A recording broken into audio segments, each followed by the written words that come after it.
خود شما حاج آقا چند تا بچه دارین؟ ما حدوداً 40 تا داریم. 40 تا بچه دارین حاج آقا؟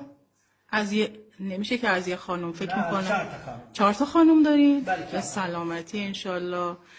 ولی اینجا الان خونه خیلی خلوته، بچه ها کجا اون مدرسه؟ بچه ها تعداد رفتن بالاخره ازدواج کردن رفتن این خونه مال خانم کوچیک من هست. شیفت امروز اینجا هست. شیفت من امروز تا فردا شیفت من اینجا هست. دیگه از فردا میرم شیفت جای دیگه. خب حاج آقا شما واقعا عدالت رو رعایت میکنین بینشون یا نه؟ بله 100%. یعنی در هفته چجوریه؟ اینو میشه به من بگین این عدالتش؟ مثلا امروز من تا فردا شیفت من اینجا، مهمان بیا میاد اینجا.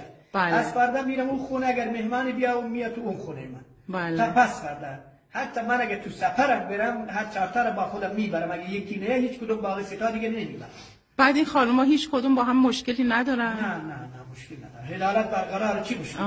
پس عدالت برقرار. لباس و امکانات همه در اختیارشون است. اون چیزی که خدا به ما بده بهش تقسیم میکنیم. دیگه ما دعوایی نداره. اگه بخوام برم زاهدان هر 35 کیلومتر تا زاهدان رفتار که یکی بیا جلو میشینه، بعد یکی دیگه بیا جلو میشینه، از این عدالت بهتر. یعنی در طول مسیر هم باز این رو رعایت میکنه. خیلی هم جالب. انشالله خدا بچه هاتون رو حفظ بکنه.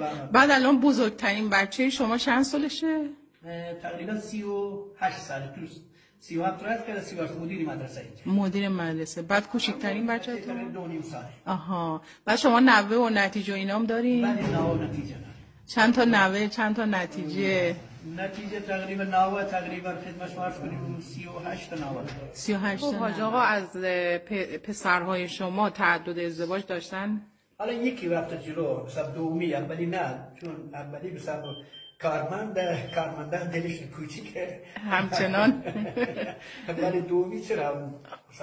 خب در چه صورت شما بهشون اجازه میدین این کارو بکنه؟ تا موقعی که بتونه عدالت برقرار کنه. اگر نتونه عدالت برقرار کنه دیگه نمیذاریم که برن ازدواج کنه. پس عدالت خیلی مهمه. بله همه چی خوب عدالت باشه که هیچ کی نمیتونه حرفی و حدیثی و هم نه این موقعیت نه پیش خدا.